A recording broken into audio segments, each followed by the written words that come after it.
बम धमाका कितनी ज़ोर से और तेज़ से हुआ था वो आप देख पा रहे हैं कि किस तरीके से पूरा जो रूम है, यहाँ पर जो शीशे हैं, कांच है, ये कोई ऐसा नहीं है कि किसी ने तोड़ा है, बल्कि ये कल बम धमाके की वजह से इतनी ज़ोर का बम धमाका था कि ये शीशा यहाँ पर लगा हुआ था। सर से बात करते हैं। सर, ये जो शीशा यहाँ पर टूटा हुआ, क्या नाम है सर आपका? मेरा नाम प्रदीप है। सर, आप मुझे बताइए, यहाँ जो शीशे और कांच के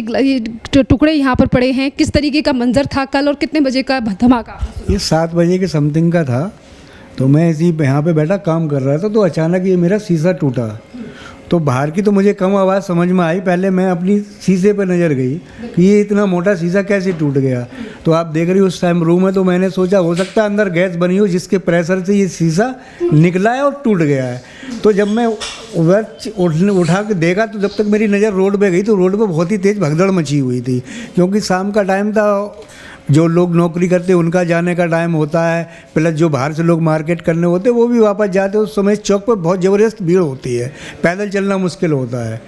तो फिर मैंने बाहर पूछा कि भाई क्या हुआ, तो किसी ने बोला कि जो बैटरी वाले रिक्शे होते उसकी बैटरी फट गई है। कोई बोला CNG कार जा रही थी उसमें आग लगी, उसका ब्लास्ट है। तो मैं भी थोड़ा नीचे उतरा, तो जो रोड आप सामने देख रही हो यहाँ तक जो है मांस के टुकड़े पड़े हुए थे। तो मैं और जो पब्लिक जो भाग रही थी घबराई हुई, तो उसको ये समझ में नहीं आ रही थी कि मैं क्या करूं और क्या हुआ। तो जिसे भी बचने के लिए जगह मिली तो मेरे ही ऑफिस में काफ़ी लोग घुसे आए थे, तो मैंने उसे 2-4-5 मिनट सांत्वना दे के उन्हें बाहर किया। फिर ये ज़्यादा प्रेशर आने लगा, पब्लिक भी परेशान हो रही थी और पुलिस का भी प्रेशर बढ़ा, तो हम अपने ऑफिस का लॉक लगा के ये लाल मंदिर के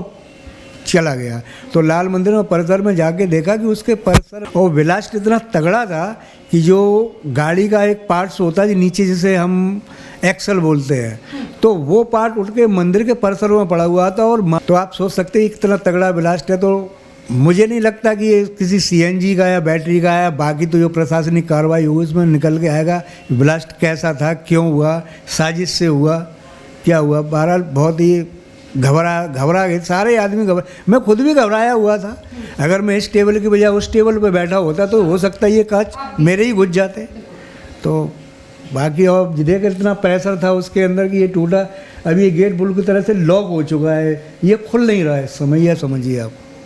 अंदर की तरफ हो गया। अंदर की तरफ हो गया। सर, इसी के साथ साथ दिल्ली पुलिस के द्वारा जो तमाम जानकारी भी बताई जा रही है, उन्होंने तो सीधे तौर पर बताया है कि ये RDX जिस तरीके से CNG की गाड़ी में था, दिल्ली में इतने सालों के बाद ये ब्लास्ट हुआ है, क्या कुछ क्या कहना। अब ये तो जो जिन्हें गलत काम करने होते उसके लिए क्या समय और क्या भीड़ और क्या जाति वा कुछ भी नहीं होता। उन्हें तो थी रोड पर जब आप बाहर निकले? मैडम शाम का टाइम था, तो यहाँ तो नॉर्मली जो आज जो पुलिस वाले रुके हुए बनना तो 100-200 आदमी तो वैसे ही बना रहता है। तो सर, मंदिर के परिसर के बाहर जो लोग थे, ऐसा तो नहीं है कि कुछ जिस तरीके से आपने कहा कि गाड़ी के पार्ट्स आए, उनकी वजह से किसी को कुछ नुकसान? नहीं, ऐसा कुछ भी नहीं है। मतलब जो नुकसान हुआ है वो उतने ही बीच में हुआ है जिसमें ये ब्लास्ट हुआ है। तो जो ब्लास्ट हुआ है तो उसमें जो 7-8 गाड़ियाँ जली भी हैं,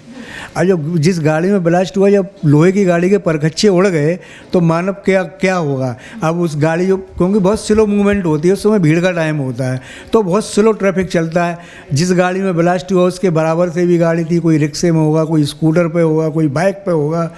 तो काफ़ी कैजुअल्टी हुई। जब मैं अपना ऑफिस बढ़ा के जब मैं परिसर में गया तो मैं उधर से देखता हुआ गया था, 10-12 बॉडियाँ वहीं पड़ी हुई थी। अब 10-12 पड़ी हुई थी। अब आगे क्या हुआ, जो घायल हुए थे कुछ उसमें बहुत ही ज़्यादा घायल थे, उनका क्या हुआ क्या नहीं हुआ वो आगे प्रशासनिक बता पाएगा। बहुत बहुत धन्यवाद सर। देखिए, यहाँ पर सर ने बताया है कि किस तरीके का मंजर और हाल इस ऑफिस में हुआ, कि किस तरीके से कांच के, देखिए आप देख पा रहे हैं कि ये कोई पतला कांच नहीं है, काफ़ी ज़्यादा मोटा कांच है जो कल बम धमाके की वजह से यहाँ पर टूटा है। और यही सिर्फ हम यहाँ सिर्फ जैन मंदिर की बात नहीं कर रहे हैं, बल्कि सामने मेट्रो स्टेशन की भी अगर वहाँ पर बात करें तो वहाँ पर भी इसी क्वालिटी का कांच लगा हुआ था, जो कि बम धमाके की वजह से वो भी इसी तरीके से टूटा है। और तस्वीरों में और चीज़ों को लेकर सर ने बताया है कि किस तरीके से, देखिए किस जो सामान अंदर रखा हुआ था और किस तरीके से खिड़की जो कांच की है वो पूरी तरीके से यहाँ पर टूटी है। और जैसा कि लोग यहाँ बता रहे हैं कि बॉम्ब ब्लास्ट के बाद काफ़ी ज़्यादा अफरा तफरी मच गई। मेरी मौजूदगी है उस जगह पर कल जहां पर एक बड़ा बॉम्ब ब्लास्ट होता है, कल तक जो लोग इस समय तक जिंदा थे और कल रात को जिस तरीके से 7 बजे के करीब यहां पर एक बड़ा बॉम्ब धमाका, जी हां, सामने है आपके लाल किला और लाल किले के सामने है मेट्रो का गेट नंबर 1 जहां पर ये बड़ा धमाका हुआ है। जिस तरीके से यहां पर 10 से ज़्यादा लोगों ने अपनी जान को खोया है और 24 से ज़्यादा लोग अभी भी अस्पताल में भर्ती हैं जो कि घायल हैं। इसी के साथ साथ आपके लिए बता दें कि अगर यहाँ के तमाम चीज़ों की अगर बात करें तो जहाँ पर टेंट लगाया गया है, वाइट कलर की शीट्स आपको दिखाई दे रही हैं, यही वो एग्जैक्टली जगह है जहाँ पर एक बॉम्ब ब्लास्ट होता है और I-20 कार जिसका मालिक था नदीम और उसकी कार यहाँ पर ब्लास्ट होती है और उसी की डिग्गी में रखा हुआ था RDX, जिसकी वजह से यहाँ पर एक ये बड़ा धमाका हुआ। और आपके लिए बता दें कि चश्मदीद गवाह जो यहाँ पर मौजूद थे उन्होंने हमें ये चीज़ बताई है कि जैसे ही बॉम्ब ब्लास्ट हुआ उसकी गूंज यहाँ से लेकर मेट्रो नंबर गेट 3 से 4 तक गूंजी थी और वहाँ पर मौजूद लोग हिल गए और उन्होंने देखा कि किस तरीके से एक बड़ा भूकंप तो नहीं आया है, आखिरकार इस तरीके से इतना ज़ोर से धमाका यहाँ पर हुआ। और जैसे ही धमाका हुआ यहाँ पर अफरा तफरी का माहौल था। और इसी के साथ साथ आपके लिए बता दें कि इतनी दूर हुए बॉम्ब ब्लास्ट के बावजूद भी जहाँ पे मैं खड़ी हूँ यहाँ तक लोगों की शरीर के टुकड़े मिले हैं जिन्हें कल रात को ही फॉरेंसिक टीम के द्वारा उठा लिया गया है। और ये जो कल रात को बॉम्ब ब्लास्ट हुआ है जिससे कई सवाल निकल कर अब सामने आ रहे हैं, क्या ये CNG ब्लास्ट था, इस तरीके के लगातार सवाल उठे, या फिर ये एक आतंकवादी हमला है। कल गृह मंत्री अमित शाह के द्वारा एक प्रेस कॉन्फ्रेंस करके सीधे तौर पर ये बात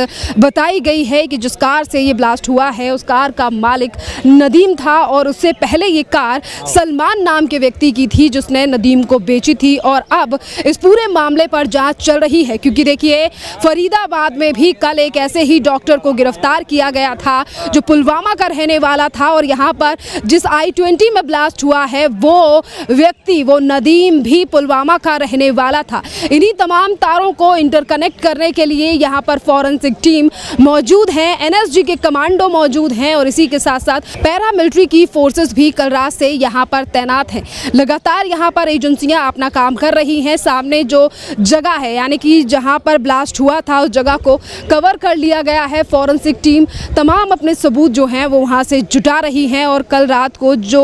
तमाम टुकड़े यानी कि एक शरीर के टुकड़े किस तरीके का ब्लास्ट होगा, आप सोच सकते हैं कि ब्लास्ट इतनी दूर हुआ और लोगों की बॉडीज़ नहीं मिली बल्कि उनकी बॉडीज़ टुकड़ों में मिली हैं और वही टुकड़े इतनी दूर तक आ पड़े थे जो कि हर किसी का मन दहला देने वाली थी। अभी तक लगातार ये बात कही जा रही थी कि देश की राजधानी सुरक्षित है, पर किस तरीके से कल रात को ये ब्लास्ट हुआ जो तमाम तरीके के सवाल खड़े कर रहा है और इसीलिए इस पर अब जांच बैठ चुकी है, हर पहलू से जांच हो रही है। और इसी के साथ साथ आपके लिए बता दें कि फरीदाबाद में मिले RDX से इसका क्या संबंध है और जिस डॉक्टर को कल वहाँ से गिरफ्तार किया गया था और ये जो I-20 का ओनर था, इनके बीच में क्या संबंध है, इन तमाम पहलुओं पर जांच। इसी के साथ साथ आपके लिए बता दें कि केंद्र सरकार के द्वारा सीधे तौर पर कहा है कि जो भी अपराधी होगा उस पर बड़ा एक्शन लिया जाएगा। अभी तक की अपडेट हम आपके लिए बता दें कि कल रात से देखिए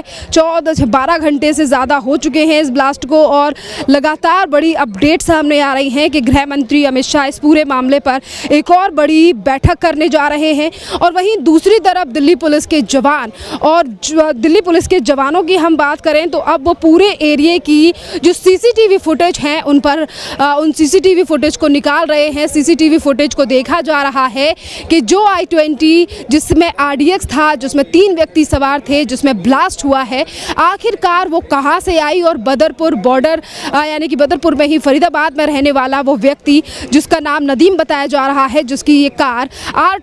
I-20 थी, वो वहां से निकला, कहां कहां गया और यहां पर पार्किंग में इस कार को आखिरकार 3 घंटे पहले किसने लगाया और रात में इस गाड़ी को कौन लेने के लिए आया। देखिए आपके लिए बता दें कि कई लोगों को इस पूरे मामले में डिटेन किया जा चुका है पुलिस के द्वारा। I-20 के जो पहले मालिक हैं सलमान, उन्हें भी डिटेन कर लिया गया है। उन्हीं के द्वारा जानकारी मिली है कि कार उन्होंने कब खरीदी, उसके बाद किसको कार ये बेची गई है और 1.5 साल पहले इस नदीम नाम के व्यक्ति ने इस कार को खरीदा था जिसकी ये कार बताई जा रही है। इसी के साथ साथ आपके लिए बता दें कि इस कार को 2014 में खरीदा गया था। पुलिस अब लगातार CCTV के द्वारा जांच कर रही है। CCTV फुटेज फुटेज को खंगाला जा रहा है, जिस पर दिल्ली पुलिस के कई जवान अब जांच कर रहे हैं कि बदरपुर बॉर्डर से लेकर यहाँ तक गाड़ी आई है, किसने पार्किंग में गाड़ी को लगाया है और रात को अगर 3.5 घंटे के बाद इस गाड़ी को निकाला गया है तो आखिरकार कौन व्यक्ति था जिसने इस गाड़ी को निकाला है और जिस समय पर विस्फोट हुआ है कितने लोग आखिरकार कार में मौजूद थे। एग्जैक्टली ये वही जगह है और देखिए चांदनी चौक एक ऐसा इलाका है, लाल किला एक ऐसा इलाका है और इस एरिया में हम जब भी पहले आए हैं यहाँ पर काफ़ी ज़्यादा भीड़ होती है और सामने आप देख रहे हैं कि जैन लाल मंदिर है और इस मंदिर में भी काफ़ी ज़्यादा भीड़ हुआ करती है। यहाँ पर काफ़ी ज़्यादा श्रद्धालुओं की भीड़ होती है, इसीलिए आप देख पा रहे हैं कि किस तरीके से एक बड़ी साजिश को अंजाम यहाँ पर दिया गया है कि किस तरीके से यहाँ पर ये बड़ा बम धमाका किया गया है, जिस पर अब लगातार जांच की जा रही है। इसी के साथ साथ आपके लिए बता दें कि कई लोगों की गिरफ्तारी की गई है। अब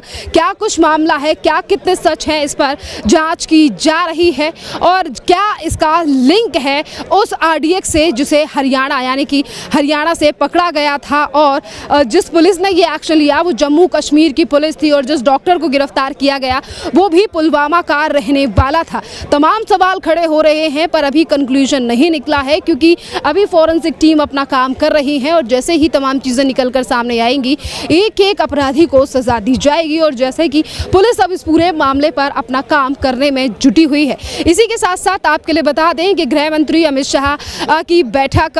अब हो रही है। दिल्ली के डीजीपी और तमाम जो बड़े ऑफिसर्स हैं उनके साथ अमित शाह एक और बड़ी मीटिंग करने जा रहे हैं। मीटिंग उनकी चल रही है और इसी के साथ साथ आपके लिए बता दें कि जहां अमित शाह कल रात को भी यहां पर मौके पर पहुंचे थे, एलएनजेपी हॉस्पिटल में भी दिल्ली की मुख्यमंत्री रेखा गुप्ता वहां पर जो घायल लोग भर्ती हैं उनका हालचाल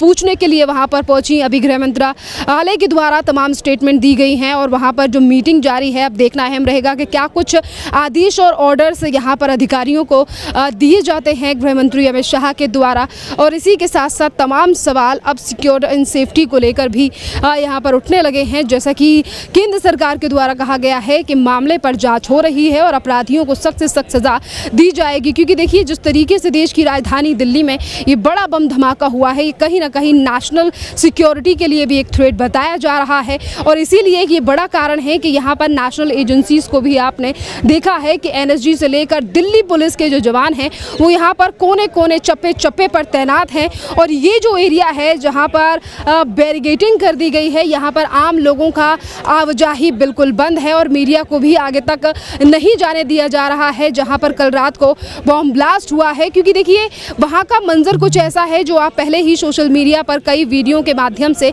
देख चुके होंगे और यहाँ पर जो चश्मदीद गवाह थे उनके भी फ़ोन्स में ऐसी कुछ वीडियो हैं जिसमें लोगों के मांस के टुकड़े हर जगह पर पड़े दिखाई दे रहे हैं और इस बम ब्लास्ट के चलते यहाँ पर जो आसपास गाड़ियाँ खड़ी थी I-20 के पास, वहाँ पर भी उन गाड़ियों का कितना ज़्यादा बुरा हाल था, गाड़ियों का किस तरीके से गाड़ियाँ कितनी बुरी तरीके से जली हैं और आग की लपटें कितनी ज़्यादा तेज़ थी वो यहाँ के लोगों ने ही बताया हमें कि देखिए किस तरीके से, देखिए ये स्टील दिख रही है आपको, ये गाड़ी का ही एक टुकड़ा है, किस तरीके से यहाँ पर इतनी दूर से आकर पड़ा है। तो देखिए जब एक गाड़ी के स्टील की ये हालत है तो एक ह्यूमन बॉडी की आखिरकार किस तरीके से हालत हुई होगी। असल की टीम यहाँ पर पहुँच चुकी है कि मोबाइल फॉरेंसिक और क्राइम सीन इन्वेस्टिगेशन यूनिट जो है वो यहाँ पर पहुँच चुकी हैं, तमाम अधिकारी यहाँ पर पहुँच चुके हैं और यहाँ से जो तमाम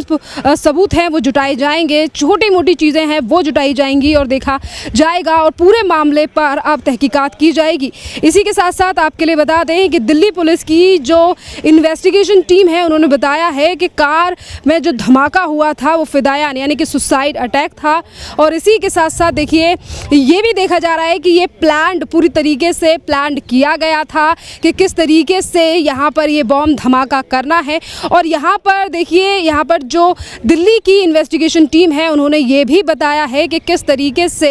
एजेंसियाँ इस पूरे मामले पर तो काम कर ही रही हैं पर किस तरीके से यहाँ पर जो कल रात को ब्लास्ट किया गया है वो पूरी तरीके से प्लान किया यानी कि प्री प्लान्ड तरीके से यहाँ पर एक ब्लास्ट किया गया है। इसी के साथ साथ आपके लिए बता दें कि दिल्ली के करीब सहारनपुर और फरीदाबाद में आतंकवादियों ने 2900 किलो एक्सप्लोजिव यानी कि जो बम विस्फोटक है उसे इकट्ठा किया, इरादा पूरी दिल्ली को तबाह करने का था। ये लगातार बड़ी अपडेट जो हैं वो उस पूरे मामले को लेकर आ रही हैं और देखिए यहाँ पर जो लगातार खबरें इस पूरे मामले को लेकर आ रही हैं और देखिए एक बड़ी चीज़ ये भी है कि लगातार कहा जाता है कि अगर कोई आतंकवादी है या फिर कहीं पर भी कोई बम ब्लास्ट हुआ है। तो ये कहा जाता है कि जिस तरीके से कसाब के मामले में हमने देखा, कई और आतंकवादियों की तस्वीर अगर हम देखें तो ये कहा जाता है कि गरीबी के चलते आतंकवादी बना, पर यहाँ पर डॉक्टरों का इस्तेमाल इसीलिए किया गया क्योंकि जो व्यक्ति गाड़ी को चला रहा था वो भी डॉक्टरों में था और जिसकी गिरफ्तारी कल फरीदाबाद से हुई थी वो भी एक डॉक्टर था। तो यहाँ पर किसी को शक ना हो और इसीलिए प्री प्लान तरीके से इन तमाम चीज़ों को रचा गया और इसीलिए डॉक्टर्स लोग यानी कि एक पढ़े लिखे लोग जो हैं वो इस तरीके के काम कर रहे हैं कि किसी को शक ना हो। इसीलिए भी लगातार ये शक गहराता जा रहा है कि इस पे पीछे कितने और लोग थे और जिस 2900 किलो से ज़्यादा RDX जब्त किया गया है जो बम विस्फोटक था, क्या वो तमाम बम विस्फोटक दिल्ली को तबाह करने के लिए किया जाने वाला था। तमाम इस तरीके के सवाल हैं जो अब खड़े हो रहे हैं कि किस तरीके से एक बड़ी साजिश को अंजाम दिया जा रहा था।